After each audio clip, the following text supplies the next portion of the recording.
right, folks. No custom intro for the show tonight because it's one of those types of shows. But coming to you live Friday night here on the YouTubes, man, is the Squatchers Lounge podcast. That's right. We're going to be hanging out with your host, Mr. Dean. I'm a MF and quasi terrorist. That's right. Might be the infamous DB Cooper that the Fed stopped looking for. We're not quite sure. But coming to you live tonight, Friday, on the Illinois Bigfoot. That's right. Is there really Sam Smith in Chicago? Well, we're going to talk to Dean and find out. I missed the applause, that's for sure. Hey, everybody, thanks, everybody, for joining us here on the Squatchers Lounge podcast. And like I said in the intro, I'm Reverend Jeff. And that dude right over there, that is our quasi-theorist, Mr. Dean Cooper. And that's right. We're going to christen this the beard edition. Too much beard for y'all to handle, but y'all are just going to have to get over it. The bearded ones are in charge tonight. That's right. Father Patorf is off doing his family thing, and that's great, but we're going to have a Friday night edition anyhow. He'll be back with us, hopefully this coming Wednesday, as a matter of fact. That's at least the plan. But as usual, this time of the night, we get started off with a little bit of let's get newsy. So let's talk about the news. That's right. First up, we'll get to the early stuff earlier. I caught this in my news feed today. Old DW Darkwing Lee, he posted this one up from the Bigfoot Field Guide. Certain telltale signs that precede a Bigfoot encounter.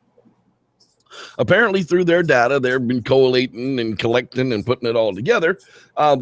These are the things that happen before people say they've had a Bigfoot encounter. Damage to property, bent and twisted trees along roads and trails, electric fence wires torn down, camping gear and cookware thrown about, barn tools that have been just thrown everywhere, damage to homes, bent gates with no obvious vehicle damage, trees that have the tops bent, twisted, or broken off some 7 feet or higher above the ground. Some of the items that they say they have found right before, and outdoor freezer doors left open with food missing. Sam Scratch is hungry.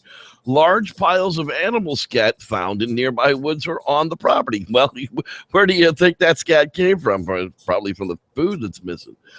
Dead animals that have been skinned by hand or without benefit of tools. That's a tough one because I don't know too many things that can skin anything without tools. That ripping the flesh off usually involves canines and all kind of crazy things. Piles of feathers and or bones neatly placed nearby. Bigfoot footprints. Well, that definitely there. Oh, big footprints. Well, yeah, that's probably that one right there is probably the one thing I'd say. Yes, if you find big footprints, you're probably gonna have a chance of having a Bigfoot encounter so far. What do you think, Dean?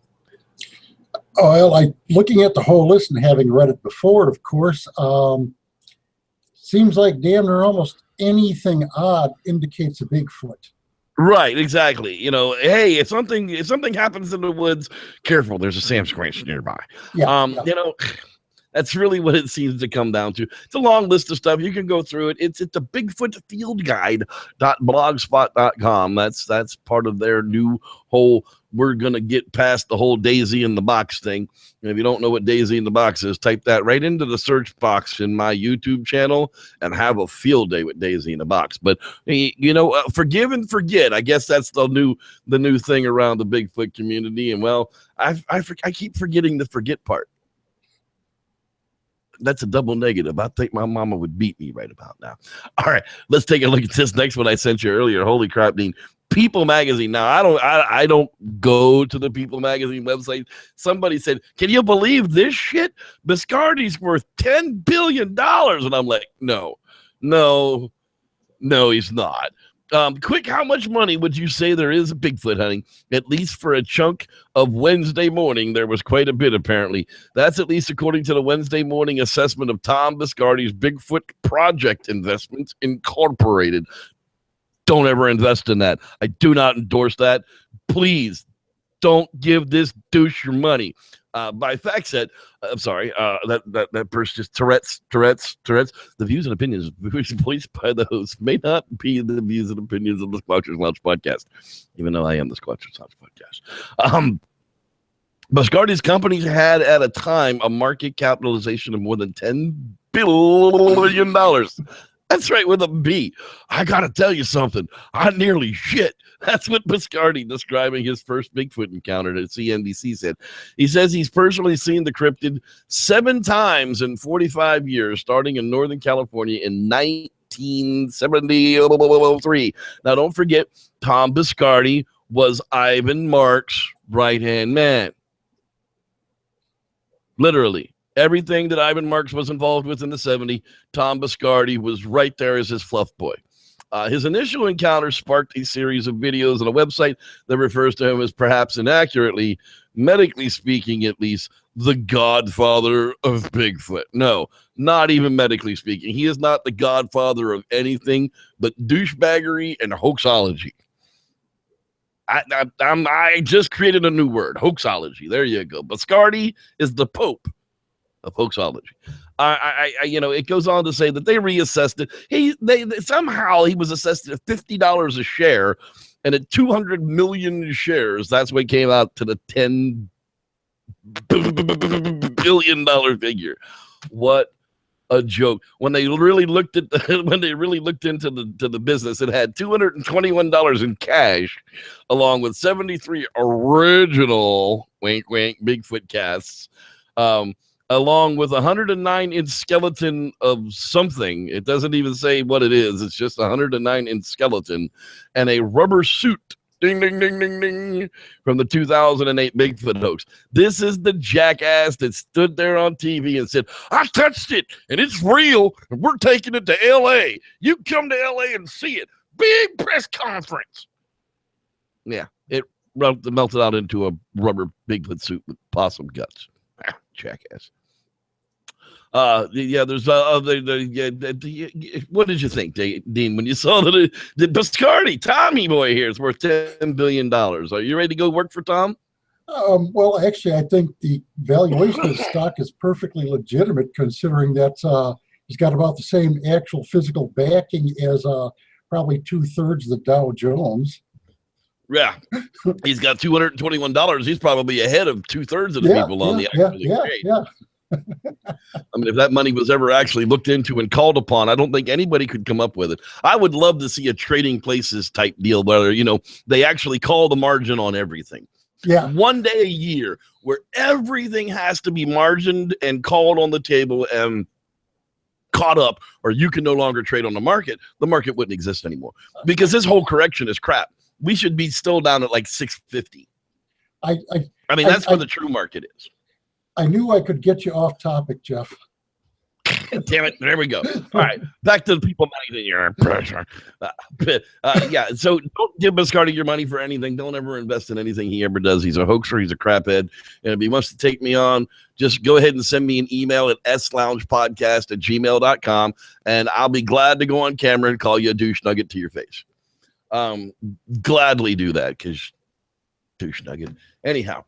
No giant leap for mankind. Why we've been looking at human evolution in all the wrong way.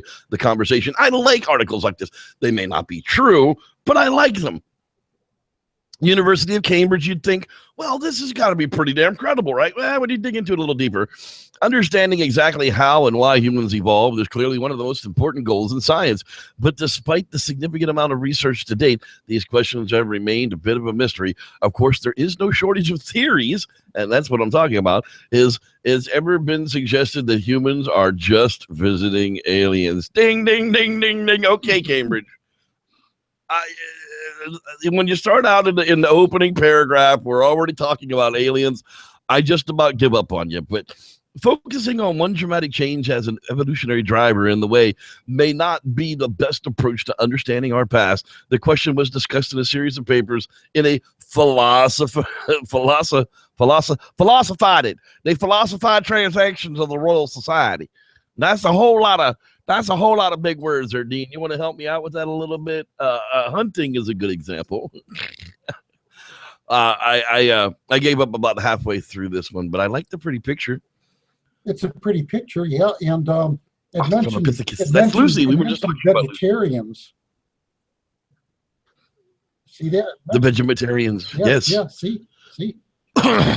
The problem with this theory is that they depend upon evolution as being sort of a one-step game or a one-change producers in a great leap forward, when evolution doesn't actually work that way. Evolution kind of works in a whole bunch of small ways. We keep rebreeding and inbreeding and outbreeding it in, breeding it out, breeding it in, and eventually we end up with stuff that looks like us. I mean, that's... Well, I have to disagree a bit there, Jeffrey, because every now and then you have to take a giant leap when an asteroid smacks you, in the ass. Well, yeah. I mean, when 2/3 of the world's species are decimated by asteroid hit, things do kind of rule the world afterwards. Because if it wasn't for that, the little mammals would have never turned into little monkey people, which would have never turned into us. Yep. So thank you, Mr. Asteroid. Otherwise, we'd all look like T-Rexes, and I don't think they have the hands to do podcasts. Hey, this was neat. The NST.com, baby. That's right. Rare saber-toothed elephant found in Sabah. Where the hell is Sabah? I don't know. The Sabah Wildlife Department has made an unusual discovery. An elephant with turned down tusks, almost resembling that of the prehistoric saber-toothed tiger. That's right. Look at that sucker right there. Ain't he neat? It's a pygmy elephant, by the way. He ain't going to get any bigger than that. He's fully grown. He's the only one. This isn't like a tribe of pygmy elephants with the saber-toothed tusks. I don't believe they're going to turn into vampires and eat us anytime soon. What do you think about this one, Dean? I just had an image of it jumping on my back and jabbing those tusks in my throat, but I don't. Exactly. But no, it's in Borneo. It's a large wildlife. Borneo, that's right. Yeah. Everything's in Borneo. Isn't that where they just found the pygmy hippos? And there's something else that they found that's really big that they found pygmy size. It's like everything that's dying off that's super fauna, we're finding a mini version in the jungle somewhere. It's really weird how that's happening. So you can check that one out at nst.com. cliffbarackman.com. That's right. Posted this one the other day. Historic account of a giant's skull in Oregon. That's right. Mamalutes Island. And it's a small rocky island in the Columbia River, a few miles east of the Hood River, which the local native people used as a burial site for hundreds, if not thousands of years. Until recent times, the Native Americans on the Columbia River did not bury their dead. They instead wrapped the corpses in reeds, skins, or other materials and placed them inside canoes or structures at sacred sites, such as this island. Apparently, they found a giant skull in amongst this stuff, but it's not there anymore. As everything, they always knew of how the giant died. They know all about the story of the giant, but yet there's no physical remains of the giant skull. It's just the story that keeps perpetuating on forever. But Dean, did you hear that the Smithsonian destroyed all the giant skeletons, right? No, they didn't. They're in the same warehouse where the Ark of the Covenant. The Ark of the Covenant is hiding. Yeah, exactly. Yeah. And the magnetic alien skull. But I have frequently been amused or interested, or don't know if it's real or not, of the incredible number of giants that were found back in the 1800s, skeletons. Yeah, and I remember one of them was actually made out of rock, and they were like, "Look, it's a petrified skeleton." Yeah, that was the Cardiff Giant. Yeah. That's right. And it, of course, turned out long ago that it was a hoax, but it's definitely neat to think of it. But they were definitely con artists back then. It's mercury with chalk. What's mercury with chalk? Science. Our ancestors more gorilla than chimp. Absolutely. A new study for the first time examined the internal anatomy of a fossil human relative's heel bone, or I'm not Dr. Meldrum. Yeah, I can't. I'm not Meldrum. I can't pronounce that Latin crap. Shows greater similarities with gorillas than chimpanzee. In this one particular little tight bone, the human foot is closer to gorillas than it is chimpanzees. But in the truth be told, the human foot is actually closer to what the original ancestor was. And gorillas and chimpanzees have both specialized far more than humans have. And that's kind of saying that gorillas are less specialized than what the chimpanzees are because they're closer to humans, which is closer to the original line. Is that kind of the way the tree works? In the foot. Right. Specifically In this particular bone. That's the heel bone, if I remember my anatomy. Yeah, that's specifically the heel bone. And yeah, we're still genetically closer to chimps than we are to gorillas, though. Whatever our heel bone says. Right, whatever the different evolutionary paths have been for that particular bone, chimpanzees are far closer to us. I think 4 or even 5% closer to us than gorillas are. Yeah. But gorillas are still like 92%, human. So it's not like, you're still killing your cousin. When the people are killing these gorillas for meat and whatever, don't eat your cousin. Hashtag don't eat your cousin. I mean, seriously, you don't eat monkeys. You don't eat gorilla. You don't eat chimpanzee. Hashtag stop eating your cousins. I hope this gets to the world that it needs it because we don't eat them here. But, man, I just can't understand how somebody – anyhow. Hey, phys.org. That's right. Archaeological team that makes world first tool discovery. How smart were human-like species of the Stone Age? New research published in the Journal of Archaeological Science by a team led by paleoanthropologist, nailed that one, April Noel of the University of Victoria reveals surprisingly sophisticated adaptations by early humans living 250,000 years ago in a former oasis near Azraq, Jordan. That's right, the cradle of civilization. So they say, anyhow.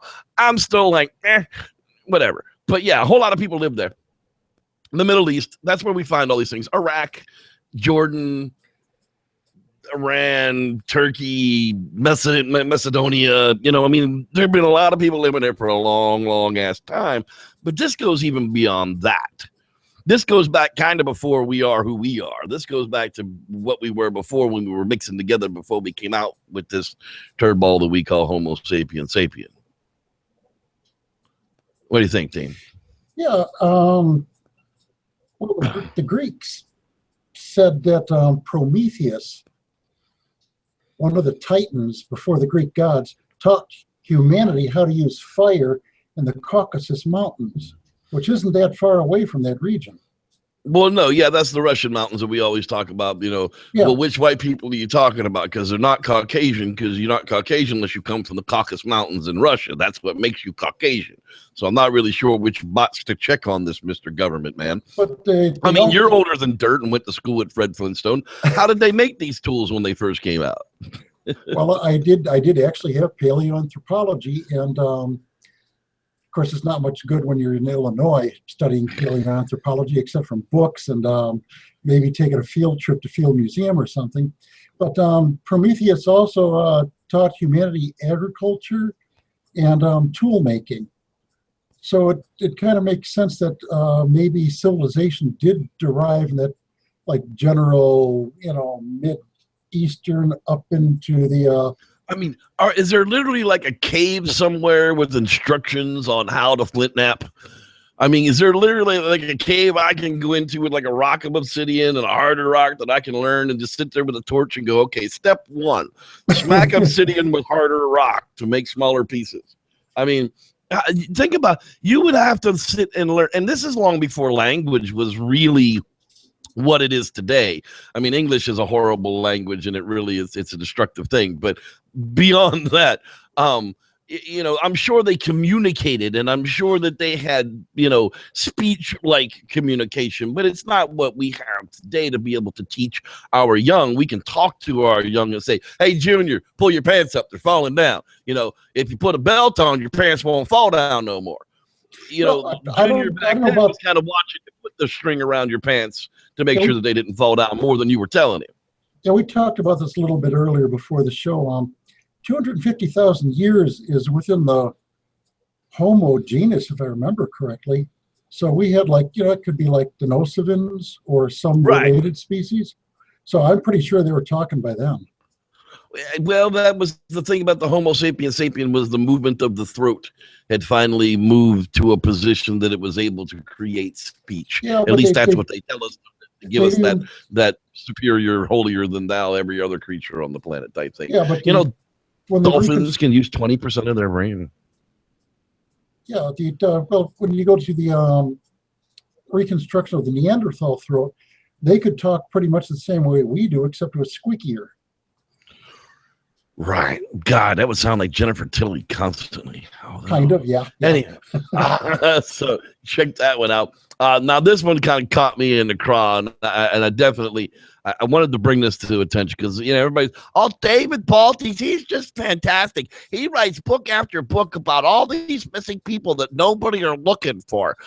Well, people did look for them, but here's the case here. Fauna Jackson, the 16-year-old girl from Cincinnati who went missing in the Grand Teton National Park in Wyoming, was found Saturday morning. Groundwork officials have told the Inquirer. That's right, inquiring minds want to know, but this is on Cincinnati.com. Jackson was found about 8 a.m. Mountain Daylight Time, was transported to a hospital for a welfare check. Doesn't say what kind of hospital because it gets a little freaking screwed up from here, according to the news release. However, officials noted Jackson changed her clothes from the last time she was seen, cut and dyed her hair, and then fled when approached by law enforcement on Saturday. The incident remains under investigation. Imagine that. Somebody wants to change who they are, so they go to the national park and they just disappear. No Sam Squanch needed. What do you think, Dean? Yeah, my little runaway. Exactly. I mean, that's a lot of it. And a lot of those missing people aren't really missing. I remember one lady was part of the search party for herself. Yeah, I remember hearing that one. Yeah. I mean, it's just like, and really? She didn't even know she was looking for herself. No, she's running around calling out her own damn name. Yeah. Never even mentioned that her name was Sharon. It's like, oh, well, I'm a Sharon. Are you looking for me? I mean, geez Louise, people. If there's, a lot of them are eaten by animals straight up. Just like the last week when we were talking about the last time when they found a white truck with 3 dead people in it, but it was the wrong white truck with different 3 people in it. So they're still looking for the missing 3 people in the other white truck. So they were looking for a white truck with 3 missing people in it, and they found a white truck with 3 dead people in it. But those weren't the 3 missing people, and it wasn't the right white truck.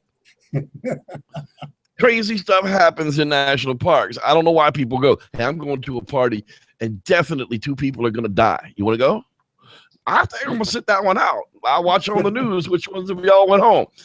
So check that one out. But seriously, it doesn't have to be a big scandal. People disappear sometimes because they want to. Jasper, Tennessee, humanoid creature spotted in Tennessee. Cryptozoology news. That's right. Multiple people in Tennessee claim to have seen an unknown 4-legged creature with a human-like face.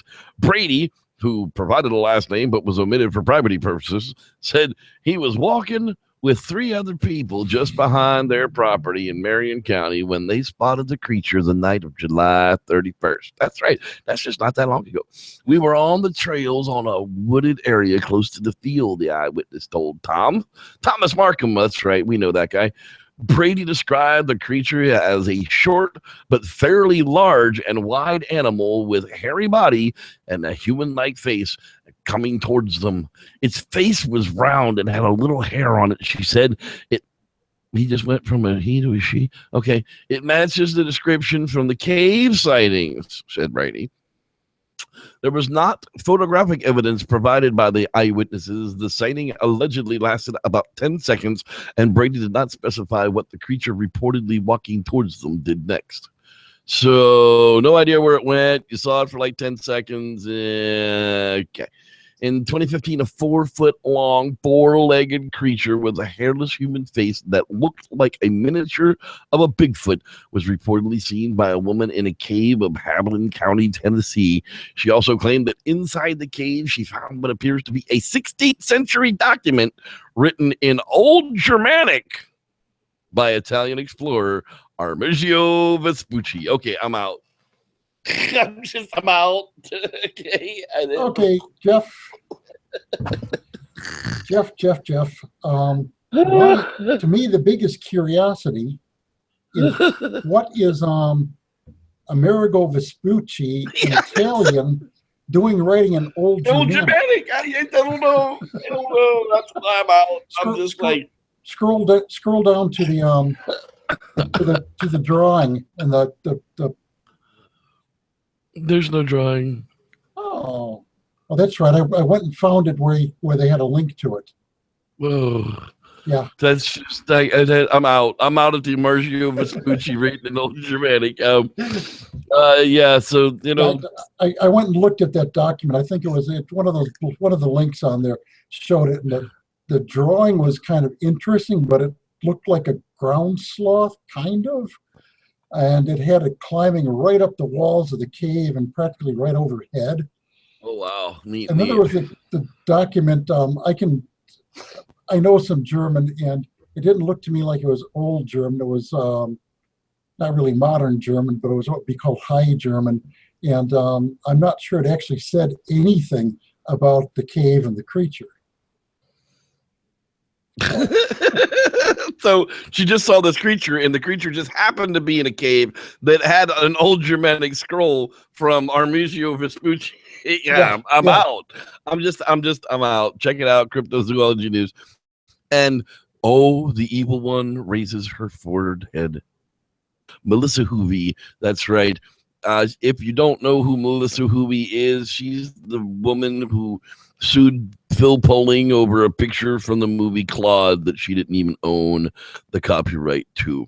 She literally did damage to a man and never was able to make him whole again, and that is horrible. Anyhow, is there a Bigfoot mafia is what she's bringing up yet again. Their issue always seems to rear its head when a newbie comes along and thinks someone is keeping information from them, and this is the kind of conspiracy stuff that these people are actually into. And I just kind of wanted to give you a little warning out there. If you stumble across this crud, just do this to it. Just close the X in it, make it go away, and then you'll be much happier in life. Because that's as far as we're going to even discuss the Bigfoot Illuminati or whatever the heck is going on out there. I mean, look, I know big time researchers who think that there is some kind of a plan all the way down to your local sheriff, that if a Bigfoot's found, they know what to do and they know who to alert and call and come get it. And my question to that big time researcher was, but what if your sheriff is Forrest freaking Gump? Because I was living in Manchester, Tennessee, and our freaking sheriff was 78 years old, and he had been the sheriff for the last 48 and a half years. And I don't think he could put his teeth in without somebody's help. He just kept getting elected because of who he was. He couldn't have done his job if he wanted to, but that guy is somehow going to implement a plan to make sure that the common people don't find out about Bigfoot. No Sam Squanch for the common people, only to the local sheriff and his family. I mean, is that really where we go, Dean? Well, doing the research for my topic tonight, I found any number of reports where the local sheriffs, the local police did not hide it. They were not part of the conspiracy, apparently. But yet we still don't have any proof of it. One of them, just them very strange things. Hey, let's give some shout outs to the people that are hanging out there in the live room tonight. We're going to skip the quasi theory tonight and bring that back when Dr. Batdoor comes back, as well as hold on to the last camping tips for stupids, because I can't play them like Batdoor does. It's kind of strange. Anyhow, let's give some shout outs and see who's out there hiding out in the lounge tonight. There's Gamer Nick. How you doing, sir? Glad you could join us. I had an interchange with him a little while ago. Stars shine waiting in the sky. That's right. How you doing, girl? Rock City Marco. He's in the house. Mr. Rod Dupree in the place to be. That's right. Let's see who else is floating around down there. Get it! Oh, sorry. I didn't mean, if I got any on you, I'm sorry, Dean. He still hasn't figured out how to put an extra vowel in between there, make it a little bit easier for us. Let's see who else is. Dave Jackson, not to be mistaken with Dave Jackson. You know, and not to be mistaken with the other Dave Jackson. That's BEW stuff going on there. Let's see here. You're Hobo Man 5. That's right. Because it's all ghetto spelled. You're Hobo Man. That's right.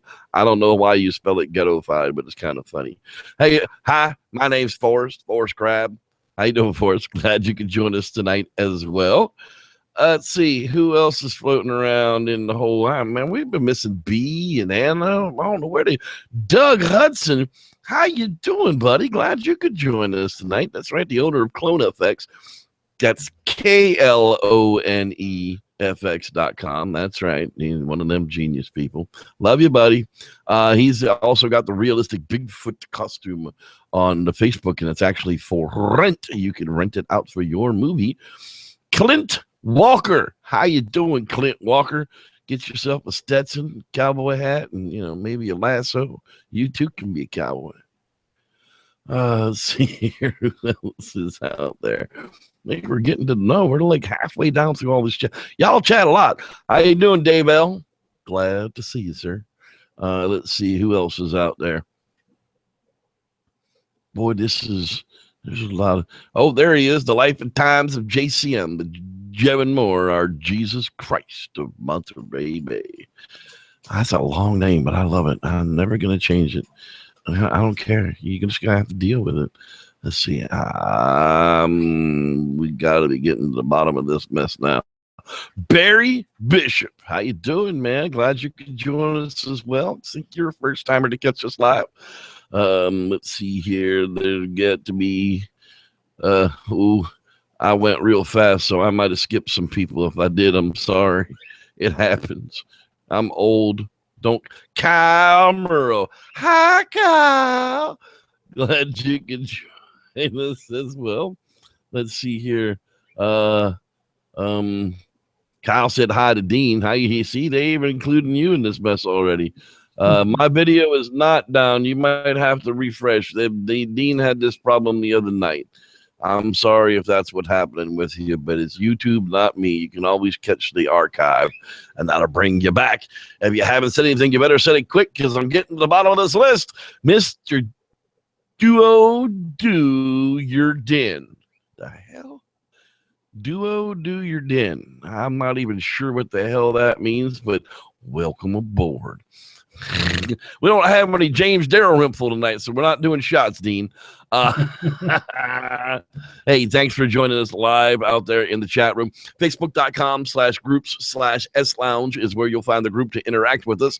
Facebook.com/SLounge podcast is where you will find the fan page directly for the podcast where all the links get released.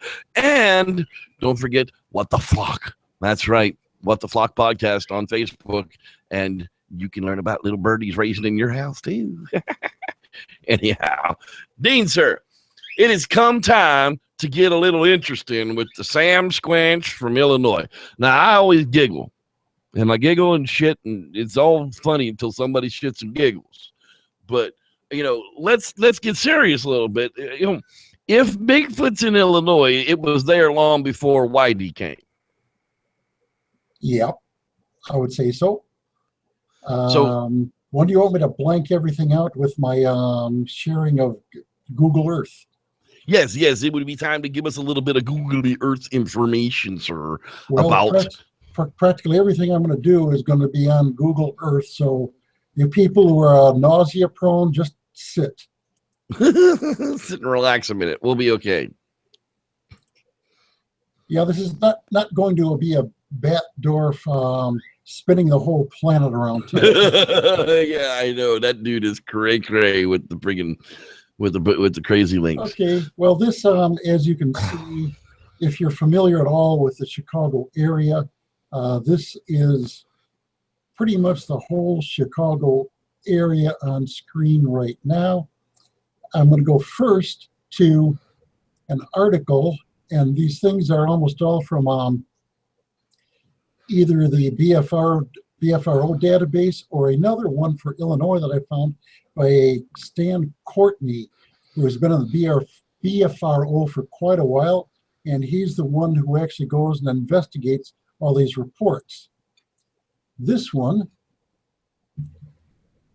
which I've clicked on, goes back to 1890.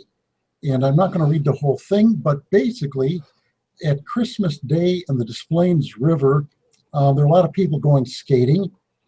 And one guy goes look up underneath this train bridge, and there's a tall, hairy guy underneath there. Low, heavy brow, hair hung over it, coarse and matted, eyebrows were heavy and long. Basically a description of a Bigfoot. Okay, I'm going to go back to the map. That's just creepy. That's like Well, they're skating on the river. Yeah, in fact, who goes ice skating on the river? Well, yeah, because it gets cold here, and technically, right then, 1890 was just after the. This is the, if you see the little Hanny waving around, that is not the original bridge, I'm sure, but that's the bridge that the thing would have been hiding under. And back 1890, it was just after the end of the Little Ice Age, it was called, and the average temperatures of the globe were enough lower that lots of rivers iced over. Des Plaines River still kinds of ices over sometimes.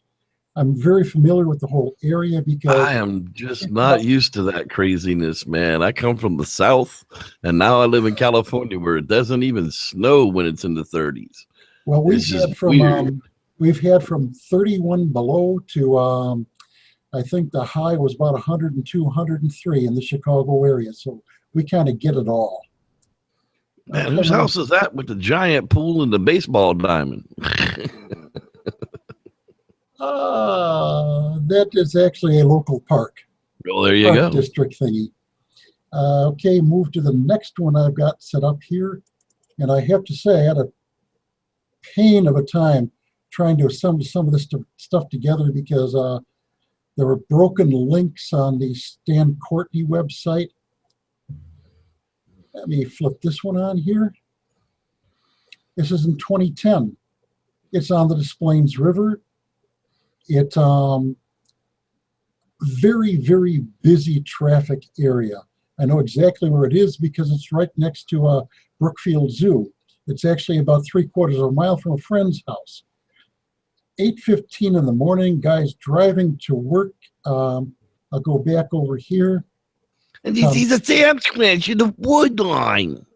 Yeah, he says it's about 8 feet tall, running through the woods in a very dense thicket. Now, where would that thing live? Well, we're getting there. We'll get there. We'll get there. It's actually what I was going to do a little bit later, but what the heck, I'll jump to it now. As I zoom back, this along here is the Des Plaines River. If you notice, it runs all the way down to the, well, it's the Illinois Canal. That was part of the Illinois River that was switched into a, well, it was a canal like the Erie Canal. But if you look, for example, going off this way, there was another report there if somebody remembered seeing something back in 1968, I think it was, when he was a kid. All this forest reserve along here. Now zoom out a bit more. You've got the Des Plaines River running down into, well, it's the Illinois Canal. It runs next to it for a ways. Then you start seeing down here, see where it says Calumet Sag. As you go further south, you see more and more reports scattered over time. But to me, the most interesting thing is the Des Plaines River runs into the Illinois River down here around Channahon. But off to the right, going into Indiana, is a feature that is no longer there much. It was called the Grand Kankakee Marsh. It started being drained just after 1900. It was one of the largest marshlands in the area. Well, not just the area, damn near the whole world. It went from northeastern Indiana all the way across into Illinois. The Kankakee River, which is down this way a bit, was the main drainage for it, heading over this way and then on down into the Mississippi. all this area in Chicago that you see as green, well, Cook County, that's all Forest Reserve District. And a whole lot of it, when you zoom in on them, is all slough and marsh and almost impassable unless you get in there with a canoe or a little kayak or something like that. So there is, in fact, I think it was, forget the actual total amount of Forest Reserve District there is in Cook County, but there's a whole pile of it. It was first instituted back in the, early 1900s because the rich people in the city wanted to be able to get out and away from the poor slobs. So a whole lot of Cook County was turned into Forest Reserve. Most of it was along streams and rivers. And these days, especially since they stopped pruning and cleaning it up for the rich people, it's turned into some really dense thicket stuff. And believe me, I have two brothers who have worked part-time for the Cook County Naturalist Office, and they've had to go in there and cull deer at night because the deer are overpopulated. There's nuts, berries, almost anything a hominid would want to eat all over those forest reserves, and they're connected by the riverways. And also, let me go to one of these other, just as an example. This is moving out into DuPage County. Ooh, we don't have to zoom in that much. All of these houses you see here, all of that stuff is mainly put in after 1980. So right. Back, in 74. Later, in 74, this was all farmland, completely farmland. This area here looks like an old gravel pit probably. But if you see these other little links here, those are from the Stan Courtney database. Some of them he took out of articles he found in newspapers, some of them from the John Green database. And what it says right here, let me see if I can get the link to actually work right, because it's going to Stan Courtney's database. And yeah, for example, right there, Carroll Stream's Bigfoot is monster really out there. In that time period in the mid-70s, there were a number of sightings, mainly by kids in forest reserves, but they describe Bigfoot. Go back to Google Earth now. I'm not going to click on all of these because the links to Stan's website are a little bit slow sometimes. But you can see right there, those are all different coverings of the same 3 or 4 reports. Let me hop to one that Jeffrey actually has a vague link to, having been right near there. This here, and I'm going to switch back for a moment. If you can stick me up on the screen there, Jeffrey, for a second. You have to unshare. Go, yeah, I got to unshare for a second. Come on, unshare. There you go. Mr. Fez. Yeah, I have got my big, I believe, that thing's reversed on me. I believe Fez on, because now I'm going to go back to screen share.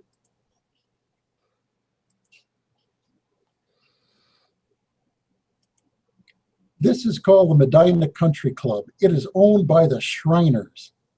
The guys you see in parades scooting around on the little go-karts, frequently made up to look like a flying carpet. This area here,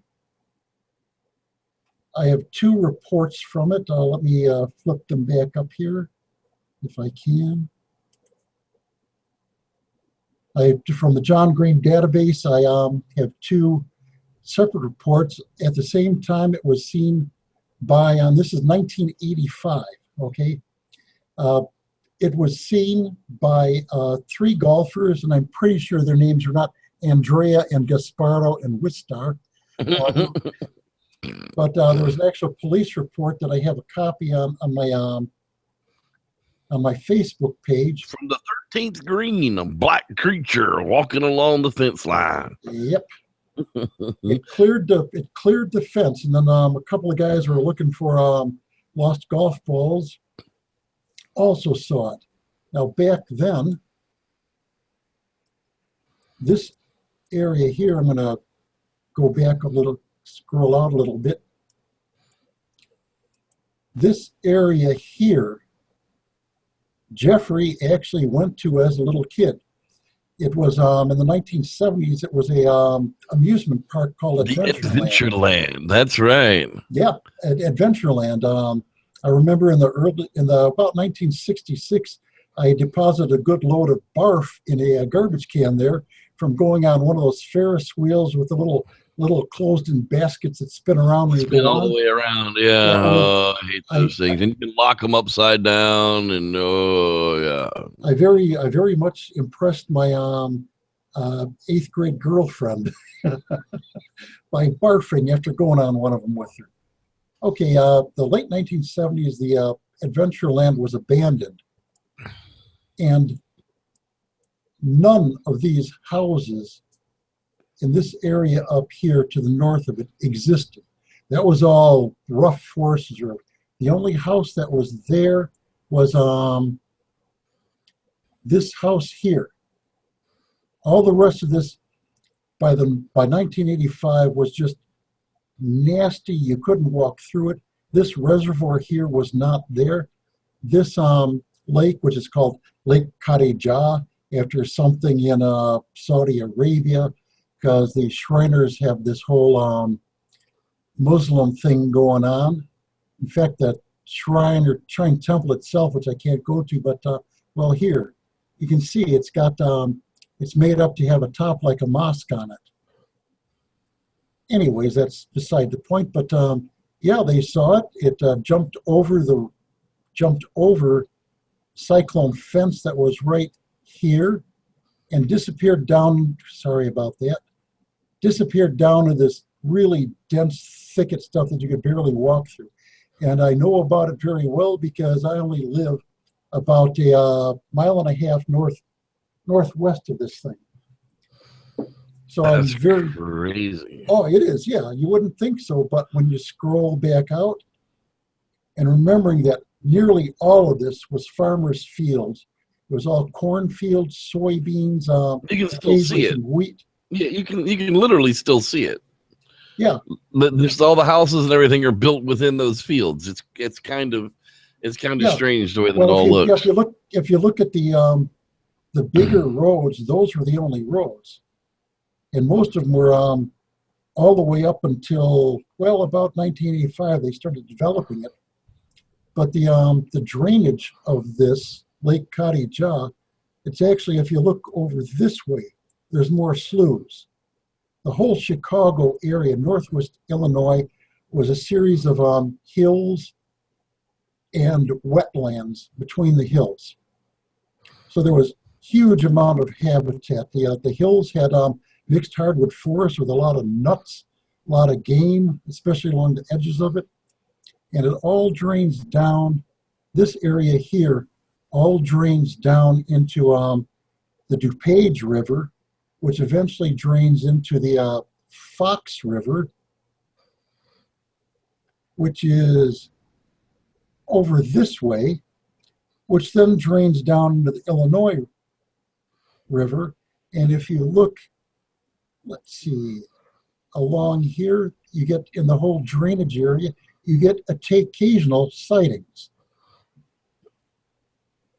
including, well, clustered down here, were more sightings. And then just recently down here, which is actually a short distance from my one brother's house, a footprint was found in the snow in January. Well, actually a couple of 3 footprints. I'm trying to... so that's almost a bona fide trackway once you get to 3 footprints. Yeah, they saw 3 or 4 footprints up here. this one. No, not that one. Where'd it go? Hey, don't see it. No, this one over here in Kane County. There's a couple. Let me see. I can flip it open here.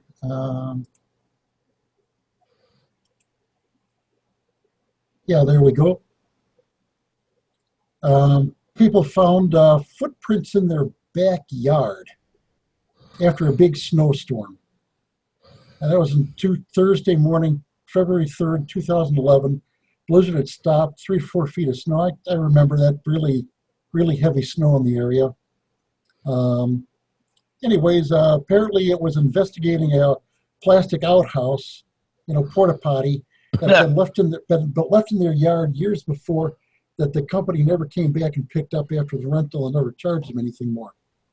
And and like we say, a lot of these times when these things are being seen in places like this, we think that they're juveniles, so it probably would have never experienced a plastic outhouse before, and would have just been, what the freak is this thing? Yeah.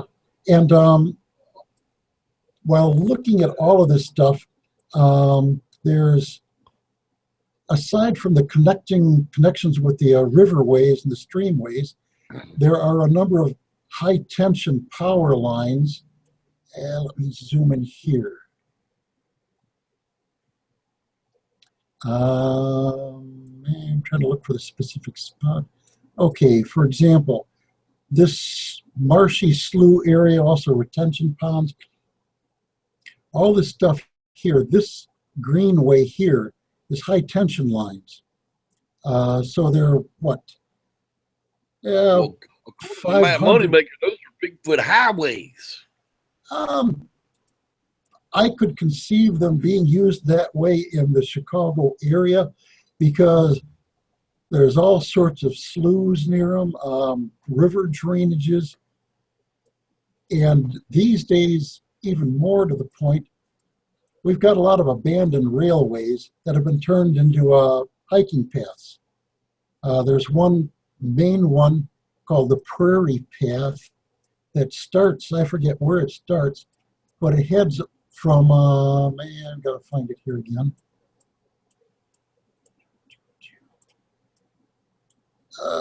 Where have we got? Cloverdale. I got to zoom back out here a bit. Oh my goodness. We've got all this all that area there, but the area I'm really familiar with is this area here. See the straight line coming along like this here? That's a prairie path. It's an old abandoned railway, and it goes from down over here, a long ways down, practically out to Rockford, Illinois, which is that's right, 1026 Main Street, Rockford, Illinois. Out this way. And if you notice, you get sightings in a number of places out that way. It's joined again by rivers, drainage canals, all sorts of stuff. So there are pathways. I'm pretty sure there's some around here. Oh yeah, the number of sightings in and around the Chicago area is just. I never would have really expected that. And yes, most of them were early before the development really came. I mean, nobody wanted to live in this area until they figured out the shipping. Once they figured out shipping and they had big scale ships coming back into the Great Lakes, they were like, all right, let's build the hell out of Chicago. I mean, it's literally like the largest growing city in the country. Well, still. It's slowed down quite a bit now because of 2008. But yeah, I'm pretty sure it is damn because Biscardi again. Yeah, Biscardi. If going well, actually a good deal of Indiana, which doesn't have a lot of sightings, but this whole northwest Indiana area was the Great Kankakee Marsh. And before Chicago got the rails going really good, because at one point Chicago was one of the major rail hubs in the country. It had, before it developed the Chicago stockyards, which are gone now, most of the meat for Chicago in the 1870s, 1880s, and early 1890s was wild game that came from the Great Kankakee Marsh. That is no more. that is largely drained out and everything. Yeah. It's now Michigan City, LaPorte, Vallisbario. Yeah, it was back a little bit from the lake, because the lake has a lot of sand dunes along it. There's the Indiana dunes along here. Going up into Michigan, there's Warren dunes, they're called, along this area. But yeah, there's, even now, considering how dense some of these forest reserves have become, and some of the dense forest reserves are actually further down this way, where you can see lighter population. There's habitat. We could have small breeding families. Just like I say, it's possible to have small breeding families over Oakland. People wouldn't think in the Bay Area that would be possible. It's every bit as small pocketed as these areas are concerned. Very well could be that some of these sightings, not all of them, but some of them, of the modern sightings, are probably pretty legit. Well, when you zoom in, look here, we're only about 15, 20 miles, 30 miles at the most south of Chicago proper. Look at this stuff here. Look at that. Would you look at this? Would you just look at this? Go a little bit further south, and there's forest reserves all over these areas, but there ain't no people.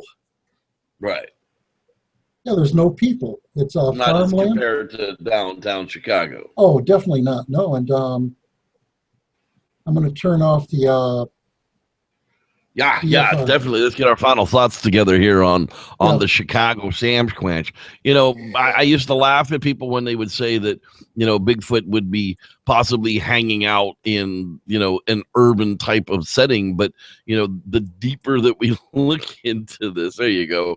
The deeper that we look into this, the more we realize that relic populations could very well still just be hanging out and dying out, where we've got them trapped in places that they just can't get out of anymore. You don't necessarily need the high mountains, but chances are you're going to find a greater population of them there. But they're probably still hanging out in weird locations, even like Chicago.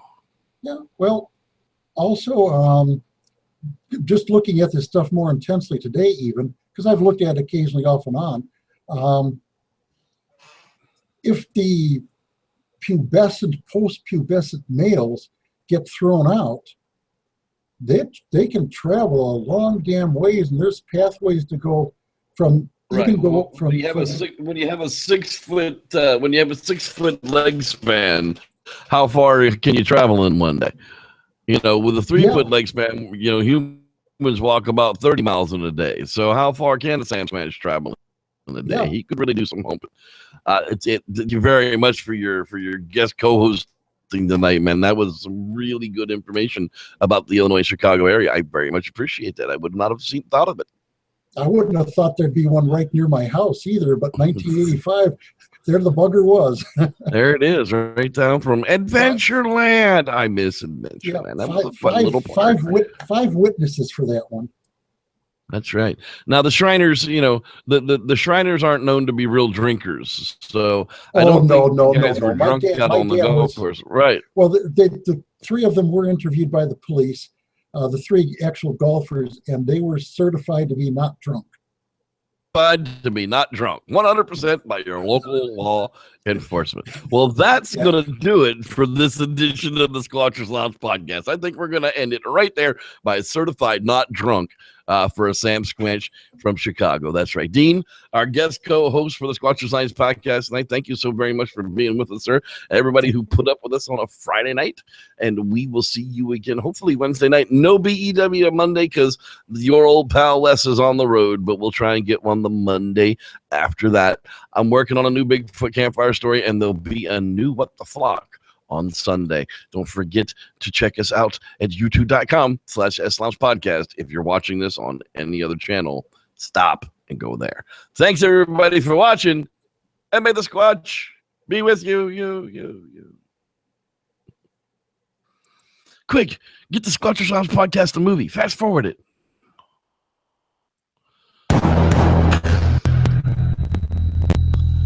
Sasquatch in Chicago. I don't know, man. There's Salt Fork State Park, but that's in Ohio. But you're like not that long.